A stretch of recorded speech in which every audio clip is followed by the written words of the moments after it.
Hello guys, welcome back to your YouTube channel SKM study. मैं हूं आपका educator Shiv Mishra और यहां पर आज हम लेकर आए हैं क्लास 12 इंग्लिश का जो आपका पेपर है बोर्ड परीक्षा 2025 के लिए। पूरे पेपर का हम सोल्यूशन यहां पर लेकर आए हैं विथ पेपर सोल्यूशन।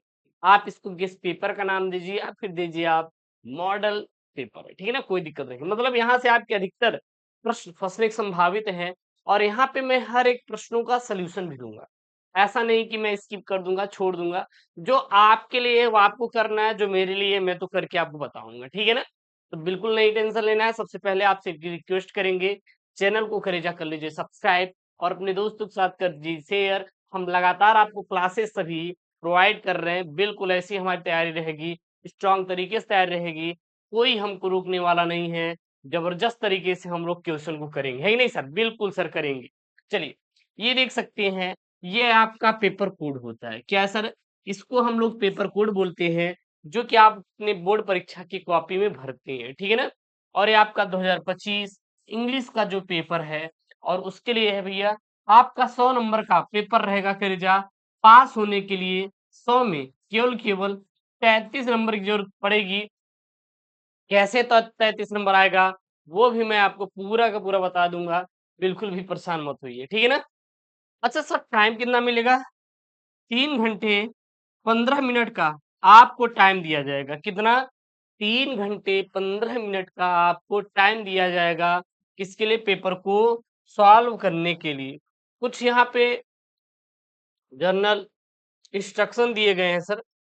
इंस्ट्रक्शन क्या है यहाँ पे? बस नियम कानून और क्या गुरुजी देव।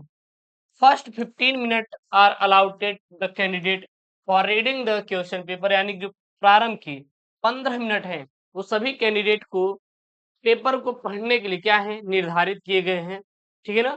उसके बाद इन्होंने बोला है ऑल क्वेश्चन ऑल कंपलसरी, यानी सभी क्वेश्चन को करना कंपलसरी है।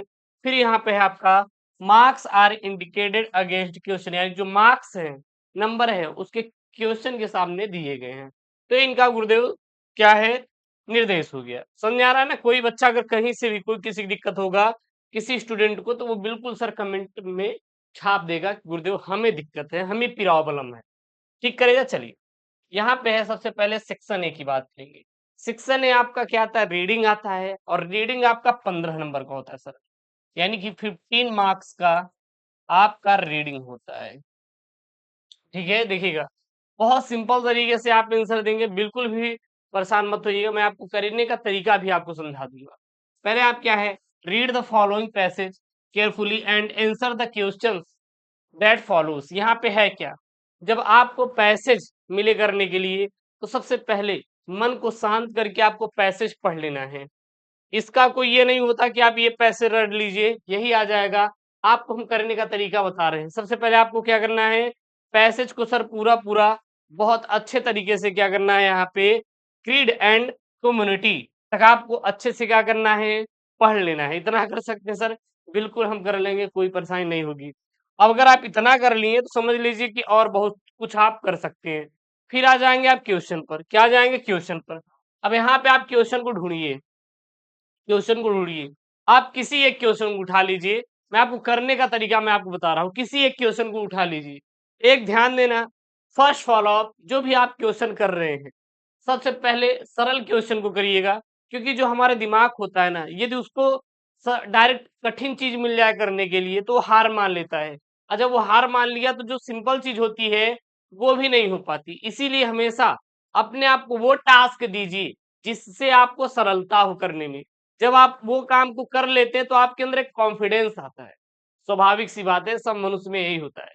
क्या था? कॉन्फिडेंस कि हाँ, अब हम जब ये कर सकते हैं तो हम ये क्यों नहीं कर सकते। तो हमेशा सबसे पहले प्यारा क्वेश्चन सिंपल सा उठाइए, what do you means by democracy, यानी कि आप डेमोक्रेसी से आप क्या समझते हैं, ठीक है ना। या डेमोक्रेसी का मतलब क्या होता है। चलिए सर, अब ये डेमोक्रेसी जो है उस लाइन को ढूंढिए, उस लाइन को ढूंढिए जो डेमोक्रेसी है, उस लाइन को ढूंढिए और कुछ मत करिए। देखिएगा यहाँ पे, देखिए यहाँ पे, democracy is a government of the people for the people and by the people. It is the moral and constitutional duty of government और the political party in power to ensure health, education, justice, equality, liberty, and food to every citizen of irrespective of caste, creed and community। तो ये हो जाएगा आपका democracy का मतलब करेजा। बस यही लाइनियां ले जाना, छाप देना, पूरा का पूरा आपको एग्जाम में नंबर देगा, गारंटी दे रहा हूं, एक नंबर नहीं कटेगा। तो अब ये बताइए, इसी प्रकार से सारे के सारे आप क्वेश्चन कर सकते हैं कि नहीं? कमेंट बॉक्स में छप जाना चाहिए, कमेंट बॉक्स में सब सर छप जाना चाहिए, और हमें कुछ नहीं सुनना। छप जाएगा, अब कर लेंगे कि और कुछ समझाना है? बिल्कुल नहीं सर, अब आप कर लेंगे। अब आप इसको कर लीजिएगा, आप चारों जो क्वेश्चन हैं आप लोग इसको ढूंढ ढूंढ के करिएगा, ठीक है ना? चलिए, जो चीज सिंपल है यार उसको आप खुद से ट्राई करो ना यार, उसको खुद से। अच्छा गुरुजी, इसका पीडीएफ कहाँ मिलेगा? तो करेजा हम इसका जो पीडीएफ है, क्या सर? पीडीएफ हम भेज देंगे आपके अपने टेलीग्राम चैनल करेजा एसकेएम स्टडी। अच्छा करेजा, एसकेएम स्टडी का जो लिंक है वो कहाँ पे दिया है? दिया गया है डिस्क्रिप्शन बॉक्स के अंदर, जाकर ज्वाइन कर लो करेजा, वहां से आप ले लीजिएगा, ठीक है ना? फ्री ऑफ कॉस्ट इसका मैं भेज दूंगा, टेंशन ना। सेक्शन बी गुरुदेव राइटिंग आएगा सर। राइटिंग कितने नंबर का रहेगा सर? 10 नंबर का रहेगा। अच्छा, राइटिंग में सॉरी राइटिंग आपका 20 नंबर आता है। राइटिंग में सर क्या क्या टॉपिक हमें पढ़ना रहेगा? तो राइटिंग में करेगा 2 प्रकार के टॉपिक पढ़ना है। अच्छा गुरुदेव, कौन कौन से? पहला आपका लेटर, बोली एप्लीकेशन। हालांकि 10th में एप्लीकेशन चलेगा, 12th में आपका लेटर ही लिखने के लिए आता है। कोई भी आप देखेंगे तो वहां पे write a letter, write a letter, write a letter, तो लेटर ही इंपॉर्टेंट होता है 12th के लिए। और आर्टिकल, आर्टिकल सर 10 नंबर का, तो 10 नंबर का लेटर, 10 नंबर का आर्टिकल, टोटल कितना सर? 20 नंबर का हो जाएगा, कर जाएंगे। ठीक है, इसमें आर्टिकल किस पर है? और एक बात ध्यान देना, जब 100 से 150 वर्ड्स में बोला है तो 100 से 150 वर्ड्स में ही लिखिए, जरूरत नहीं है महारत हासिल करने की। गुरुदेव हम तो बहुत बड़े तोप हैं, हम तो करेंगे एकदम 1000 वर्ड्स में, तो भैया बर्बादी का रास्ता है करेजा, महारत नहीं मिलेगा, टाइम बर्बाद होगा। जो बंदा 100 वर्ड्स लिख के आएगा उसको भी 10 नंबर मिलेगा, जो बंदा 1000 लिख कर आएगा उसको भी 10 नंबर मिलेगा। तो 100 ही लिखे ना, अभी नहीं कि क्वांटिटी ही क्वांटिटी, क्वालिटी है ये नहीं है। तो जो क्वालिटी होती है उस पर ध्यान दीजिए, क्वांटिटी पर नहीं। मान लीजिए मैं आपको ढेर सारा रसगुल्ला दे दूं, और वो रसगुल्ला थर्ड क्वालिटी के मटेरियल से बना हुआ है, और आपको एक तरफ हम 2 रसगुल्ले रख दें और वो एकदम भाई साहब चपुआ चौचक तरीके से बना है, तो आप क्या करेंगे? सर वो 2 रसगुल्ले खा लेंगे, वो जो ढेर सारा थर्ड क्वालिटी मटेरियल्स है जिससे आप बेड पर भी जा सकते हैं हॉस्पिटल के, उसको आप नहीं खाएंगे। इसी प्रकार 100 ही वर्ड लिखिएगा, क्वालिटी डालिएगा सर, अपना एफर्ट डालिएगा, हाँ, तभी तो मजा आएगा ना गुरुजी। बिल्कुल गुरुजी, चलिए। Disintegration of democratic value in India, ठीक है ना? एक तो ये हो गया, और मैंने डेमोक्रेटिक वैल्यूज पर बताया है, डेमोक्रेसी पर मैंने आर्टिकल बताया है। अगर आपको ये याद नहीं किया है आर्टिकल, तो link in the description box, जाकर वहां से मैंने इस आर्टिकल पढ़ा दिया है, आप तैयार कर सकते हैं। अगला है यहाँ पे डी डियरनेस और rising prices as the burning problems of present days. और तीसरा यहाँ पे है unemployment a major problem of present day youth, यानी कि अनएम्प्लॉयमेंट, बेरोजगारी पर, बेरोजगारी पर। तो ये आपके 3 सबसे मोस्ट इंपॉर्टेंट वाले आपके क्या है सर? आर्टिकल हैं। अच्छा ये सर क्या है? पीवाईक्यू आर्टिकल है। पीवाईक्यू मतलब जो पिछले साल पेपर में करेजा आ चुके हैं। चलिए हम इसका क्या देखेंगे सर, सोल्यूशन देंगे, देखते हैं। एक हम यहाँ पे आर्टिकल लेते हैं सर, किसका करेजा आर्टिकल ले रहे हैं? तो आप जो आर्टिकल ले रहे हैं वो ले रहे हैं article on unemployment a major problems of present day, यानी कि हम लोग अनएम्प्लॉयमेंट पर आर्टिकल लिखेंगे। सर अगर गिनेंगे तो 100 वर्ष रहेगा ये, परेशान मत होना। अनएम्प्लॉयमेंट ए प्रेजिंग इशू ग्लोबली, ठीक ना, adversely impact economic, job secure, job scarcity leads to financial strain affecting individuals and families. Cases including technological shift, economical downturns, and inadequate skill solution involve skill development programs, fostering and entrepreneurship and government initiatives to stimulate job creation, addressing unemployment demand, a collaborative effort for policy makers, businesses and society. तो ये क्या है आपका unemployment पर sir क्या है, article है जो 10 मार्क्स का पेपर में सर छपने वाला है।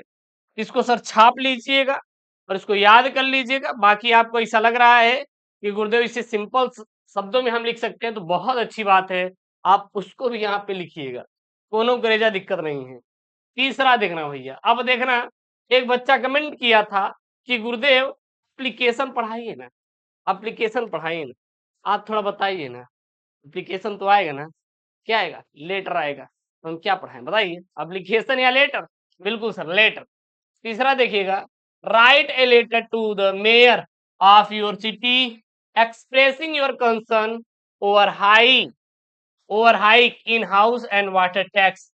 मान लीजिए अगर ये नहीं आ रहा है तो दूसरा हम लिख सकते हैं, write a letter to the principal of your college requesting him to make proper arrangement of refreshment during recess. तो इस पर आपको लिखने के लिए आएगा पेपर वन में, ध्यान देना गरेजा, ठीक है ना। तो हम यहाँ पर जो लेटर ले रहे हैं, जो लेटर लिख रहे हैं वो किस पर ले रहे हैं, write a letter to the prince to mayor of your city expressing your concern over hike in house and water tax पर हम लोग यहाँ पे लिखने जा रहे हैं। एक बात ध्यान देना, हर एक क्वेश्चन का आंसर देंगे, आप परेशान मत होइए, केवल आप चैनल को सब्सक्राइब करके रखिए, वीडियो करेजा लाइक कर देना, बाकी और कुछ नहीं। डियर मेयर, अब मेयर नेम जो भी रहेगा यहाँ पे डाल देना। फिर यहाँ पे क्या लिखेंगे सर, सब्जेक्ट लिखेंगे। सब्जेक्ट में क्या लिखेंगे, over hike in house and water tax. I hope this letter finds you well. I am writing to express my concern about the recent hike in house and water tax in our city. As a resident, the increased financial burden is affecting many of us. ठीक है, बहुत बढ़िया गुरुदेव। अगला में क्या लिखेंगे करेजा, कुछ नहीं जा रहा, ये लिख देंगे। I understand the city's need for revenue, but such sudden increases create hardships for citizens. Many are already facing economic challenge, and these adds to their struggles. I kindly request a reconsideration of these tax adjustment, taking into account the financial well-being of residents. Your attention to this matter is highly appreciated, ठीक ना। Thank you for your time and consideration. उसके बाद करेगा क्या करेंगे, उसके बाद कुछ नहीं करना है, बस आपको सिंपल सा नीचे आएंगे, योर सिंसियरली लिख सकते हैं यहाँ पे, सिंसियरली या योर सिंसियरली, ठीक है ना। यहाँ पे नाम एंड योर एड्रेस बड़े आप लिखने की जरूरत नहीं है, XYZ आपको पेपर में लिख देना है। समझ में आया क्या? बिल्कुल गुरुदेव, समझ में आ गया, समझ में आ गया। उसके बाद करेगा सेक्शन सी यहाँ पे चालू होता है, जिसको करेगा बोलते हैं ग्रामर। अच्छा गुरुदेव, ग्रामर बताइए गुरुदेव, ग्रामर बताइए, हमें कुछ नहीं सुनना, ग्रामर बताइए गुरुदेव। सेक्शन सी आपका क्या है, ग्रामर, ठीक है ना। यहाँ पे है choose the correct option to answer the following question. यहाँ पे आपके करेक्ट ऑप्शन चॉइस करना है और आपको आंसर देंगे। 5 क्वेश्चन है, 2 नंबर का 10 नंबर मिलेगा। Garment by the rich is called, उसको क्या बोलते बोलते हैं? एरिस्टॉक एरिस्टोकारची बोला जाता है। क्या बोला जाता है? एरिस्टोकारची बोला जाता है। ठीक है ना? आगे क्या है यहाँ पे? The fresh point out means क्या हो जाएगा? तो इसका मीन्स ये भी नहीं होगा, टू अब्यूज भी नहीं होगा, टू क्राई आउट भी नहीं होगा, टू थिंक ऑफ भी नहीं होगा, टू टेल हो जाएगा। राइट ऑप्शन क्या हो जाएगा सर? टू टेल हो जाएगा। उसके बाद क्या है? द सिनोनिम्स ऑफ जलसी, जलसी का सिनोनिम्स इनविशियस हो जाएगा। हाँ, इनवियस हो जाएगा। क्या हो जाएगा? एनवीएस भी बोलते हैं इसको, एनवीएस हो जाएगा। उसके बाद क्या यहाँ पे? अब देखिएगा, पेपर में जलसी का आया था, अब यहाँ बोला है एंटोनिम्स इसका, जस्टिस का। तो जस्टिस का सीधा बोलिए एंटोनिम्स क्या हो जाएगा? याद कर लो यार, इनजस्टिस हो जाएगा। उसके बाद क्या है यहाँ पे? यहाँ पे अगला बोला गया है he knows Ramu since a long time. अब यहाँ पे इसमें कौन सा वर्ड सेंटेंस में ईरर है? तो यहाँ पे नोज है। नोज क्या यहाँ पे ईरर है? ठीक है ना? अच्छा, इसका सही ऑप्शन क्या हो जाएगा? यहाँ पे हो जाएगा ही हैज नोन। यहाँ पे नोज नहीं रहेगा, यहाँ पे नोन लगेगा। क्या हो जाएगा? नोन लगेगा। He has known Ramu for a long time. ये क्या हो जाएगा? इसका राइट हो जाएगा। मान लीजिए नहीं आ रहा है तो यहाँ भैया देख ले कि क्या ये पता लगा गुरुदेव डायरेक्ट यहाँ भी मिक्स कर दिए। ठीक है ना? अब इंग्लिश तो जान होती है किसकी? ग्रामर की इंग्लिश जान होती है ना? हाँ, ग्रामर। ठीक है ना? ध्यान दें, ग्रामर आप पढ़ना इंपॉर्टेंट है। 5वां है change any one of the following in direct speech. यहाँ पे क्या पहला है? My brother said to me may you live long, may you live लिंग। तो इसका आंसर क्या हो जाएगा? My brother prayed that I might live long, live long. अगला है दूसरा पे, Reena said I am undone, I am undone. तो यहाँ पे आंसर क्या हो जाएगा? Reena exclaimed with sorrow that she was undone. अगला यहाँ पे है change any one of the following as directed. किसी को एक को चेंज करना है, हम दोनों को चेंज करेंगे। क्या जा रहा है गुरुदेव? कुछ नहीं जा रहा है। You must work hard you will not succeed. Simple sentence में बदलो भैया, you must work hard to succeed. अगला यहाँ पे my friend is diligent he is cunning. Into compound sentence में बदलना है। आंसर क्या हो जाएगा? My friend is diligent as well as cunning. अगला यहाँ पे है, ये भी आपको चेंज करना है। एक एक्टिव है और एक सुपरलेटिव डिग्री में है। He has beaten severely by his mother. इसको एक्टिव सेंस बदलिए तो इसको क्या हो जाएगा? His mother beats him severally.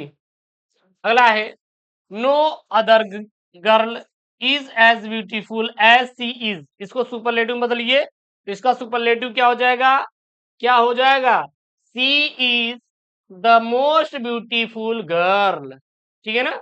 चलिए अगला यहाँ पे है डी ऑप्शन है। ये डी क्या है? यहाँ पे ध्यान देना। Correct any one of the following sentence, correct any one of the following sentence. पहला है Ramesh is junior than Mahesh. Ramesh is junior than Mahesh. Answer क्या हो जाएगा? Ramesh is junior to Mahesh. Ramesh is junior to Mahesh. ठीक है? अगला यहाँ पे sheeps are grazing in the field.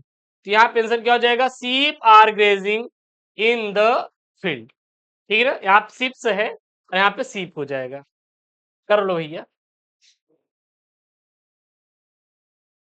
अब यहाँ पे पेयर, पेयर बनाना है। जैसे यहाँ पे एक बर्थ है और बेर्थ है, तो इस बर्थ का प्रयोग करना है और इस बेर्थ का।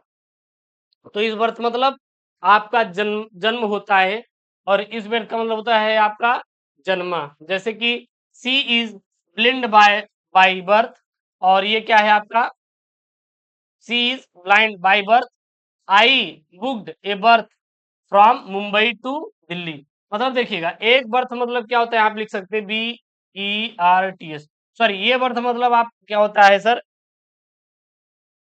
जन्मा होता है, क्या होता है, जन्म या जन्मा। ये बर्थ मतलब आपका होता है जो आप लोग मतलब बैठते हैं सीट पर, ये कोच है, ये बर्थ है, ठीक है ना। तो ये है आपका, ये बर्थ हो जाएगा, ठीक। अगला यहाँ पे डोज और ये डोज, एक डोज का मतलब और ये डोज का मतलब, ये डोज जो होता है वो हमारा क्या होता है, जो डॉक्टर देता है, ठीक ना। और ये डोज वो होता है जो हम लोग क्या करते हैं कि जो डोज देते हैं किसी चीज को बाहर रखने के लिए, इसमें लगा सकते हैं the doctor prescribe a dose of antibiotics for the infection. और ये डोज मतलब क्या हो जाएगा, during to train ride the treatment motion lulled her a dose. अगला आपका क्या आएगा सर, ट्रांसलेशन। तो ये ट्रांसलेशन आपको खुद से करना है सर, ये ट्रांसलेशन क्या करना है, आपको खुद से करना है। हाँ, खुद से करना है, नहीं तो मैं इसको करवा दे रहा हूं। अब सर ट्रांसलेशन तभी आएगा जब आपको ग्रामर आता रहे। पता लगा ग्रामर जब आ ही नहीं रहा है तो आप ट्रांसलेशन कैसे करेंगे, आप खुद इसका आंसर दीजिए। तो ये ट्रांसलेशन यहाँ पे है। सबसे पहला क्या है यहाँ पे, 5 किन नंबर का है सर, 5 नंबर का ये ट्रांसलेशन पेपर में आपके छपने वाला है क्या सर ट्रांसलेशन। सर्वप्रथम चाय का उत्पादन एवं उपभोग चीन में हुआ, यानी कि the first tea was produced and consumed in China, consumed in China. प्रारंभ में इसका प्रयोग दवा के रूप में किया गया, यानी कि इन इंटी initially it was used as a medicine, लेकिन बाद में यह सर्वाधिक प्रिय पेय बन गया। But later it become the most favourite beverage, beverage मतलब जो पीने वाला पदार्थ होता है। अब यह अधिकांशतः भारत और श्रीलंका में पैदा होता है। Now it is burn mostly in India and Sri Lanka. अब तो संपूर्ण विश्व में चाय पीने की आदत बन गई है। Now people all over the world have become a habit of drinking tea. कठिन परिश्रम करने के पश्चात एक प्याली चाय ताजगी उत्पन्न करती है। The virtue of hard work produced a cup of refreshment। ठीक है, ध्यान देना। चलिए सर, अगला यहाँ पे आपका सेक्शन डी है, क्या है sir, literature. Section D sir क्या है, लिटरेचर। अच्छा लिटरेचर सर क्या है यहाँ पे, सेक्शन डी लिटरेचर क्या है सर जी, सातवां यहाँ पे, answer the following question in 14 word, यानी 40 शब्द में आपको देना है। ये 2 ठो रहेगा 8 नंबर का। देखिएगा यहाँ पे है क्या, यहाँ पे है क्या,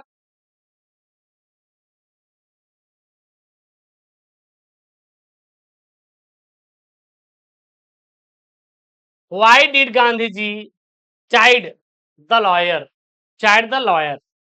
अब यहाँ पे इसका आंसर क्या लिखेंगे, Gandhi ji chided the lawyers for collecting big fee from, यहाँ फ्रॉम रहेगा, the poor sharecroppers. He thought that taking case to the court did title good to the bruised and fear stricken patient। अथवा मान लीजिए नहीं आ रहा है तो आप इसको कर सकते हैं। यहाँ पे है क्या sir, what do the inhabit of Seemapuri do for their survival. अब पेपर में देखिए कैसे रहेगा, ये 4 नंबर तो रहेगा। 4 नंबर में जैसे ये 4 नंबर का है, 4 नंबर के 2 क्वेश्चन रहेंगे, एक ये रहेगा 4 नंबर का, अगर ये नहीं आ रहा तो ये कर देंगे, तो 4 नंबर दोनों में से ये मिल जाएगा। फिर बी वाला ये भी 4 नंबर का रहेगा, अगर ये नहीं आ रहा है तो ये कर देंगे, आपको मिल जाएगा। तो इसकी आप खुद से थोड़ा प्रैक्टिस करिए, बाकी तो हम सोल्यूशन आपको दिए ही हैं, तो इसको क्वेश्चन को आप खुद से करेंगे, ठीक है ना। फिर यहाँ पे आएगा आपको आंसर द फॉलोइंग, ये 80 शब्दों में लिखने के लिए आएगा। 2 क्वेश्चन है, या फिर ये, दोनों में से कोई एक करना है। Describe the deplorable flight of Bengal's makers, मान लीजिए नहीं आ रहा है, हाँ बंगाल है वहां पे, ये नहीं आ रहा तो इसको कर सकते हैं। How did Douglas struggle at the pool, what strategy did he adopt to save his life, तो इसका आंसर यहाँ पे मैंने करवा भी दिया। फिर 9वां नंबर यहाँ पे एक्सट्रैक्ट आएगा, ये एक्सट्रैक्ट आपको खुद से करना है, इसको खुद से करना है। हालांकि मैंने यहाँ पे ये एक्सट्रैक्ट पूरा पूरा हो गया और ये आपके क्वेश्चन है, ठीक है ना, इसको आप खुद से करेंगे। एक्सट्रैक्ट मैं आपको खुद से करने के लिए दे रहा हूँ, जो मैं खुद से आपको करने के लिए दे रहा हूँ उसको ढूंढ ढूंढ के आप लोग करिएगा। उसके बाद यहाँ पे आएगा सेंट्रल आइडिया, इसको मैं करवा दूंगा, परेशान मत होइए। Write the central idea of any one of the following poem, 4 number का सर सेंट्रल आइडिया एकदम फिक्स है। My mother at 66, an elementary school classroom in a slum, keeping fit. तो भैया बहुत ही चौचक चपुआ वाला ये सेंट्रल आइडिया है, तैयार कर लो, तैयार कर लो, कुछ भी नहीं है इसमें। माई मदर एट 66 का यहाँ पे सेंट्रल आइडिया मैं इस पेपर में करवा रहा हूँ। The central idea of the above poem highlights the theme of the advancing age of the mother of the author and the fear of her separation. This absently short poem touches the theme of a beautiful bonds between the mother and the daughter. So the poem portrays the different stage of life and witness how every person grows old and face various situations that life throws at them। तो ये हो गया माई mother at 66 पर आपका क्या हो जाएगा sir, central idea. उसके बाद फिर ये 40 वर्ड्स में लिखने के लिए, यानी 40 शब्दों में 4 नंबर के 2 आएंगे 8 नंबर का, आप ये करिए या फिर ये करिए, दोनों में से कोई एक करिए, ये करिए, ये प्रश्न करिए, अथवा में देखिए आप दिया ना, ये करिए 4 नंबर का। तो मैंने इसका आंसर दे दिया है, इसका आप आंसर खुद से ढूंढ लेना। अब ये करिए या फिर यहाँ पे नीचे ये दिया है, तो मैंने इसका ये किया यहाँ पे, और इसका यहाँ पे आंसर भी मैंने करवा दिया है, ठीक है ना। इसको आप खुद से प्रैक्टिस करेंगे।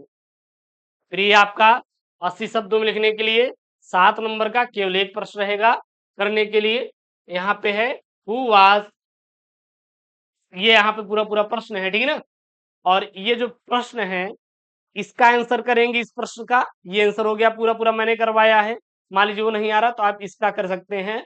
How did doctor Sadao save the life of American war prisoner, how did his life Hana help him in this pious act, ठीक है ना। तो ये आपका पूरा पूरा क्या है, इंग्लिश का सर पेपर है। यहाँ पे मैं लगभग 70% क्वेश्चन को सॉल्व कराया है, बाकी वो जो शॉर्ट एंड लॉन्ग वाला था उसको आप खुद से जब प्रैक्टिस करेंगे तो आपको अच्छे से याद हो जाएगा। तो 2025 बोर्ड के लिए भाई साहब, और एसएससी में आपको ढेर सारा दूंगा, और पीवाईक्यू भी मैं सारा पढ़ा दूंगा, आप चिंता मत करिएगा। चैनल को सब्सक्राइब नहीं किए हैं तो मैं आपसे रिक्वेस्ट करूंगा कि अभी चैनल को सब्सक्राइब कर लीजिए, वीडियो को लाइक करके शेयर कर दीजिए। मिलते हैं नेक्स्ट वीडियो में दोस्तों, थैंक यू, जय हिंद, टेक केयर, बाय बाय।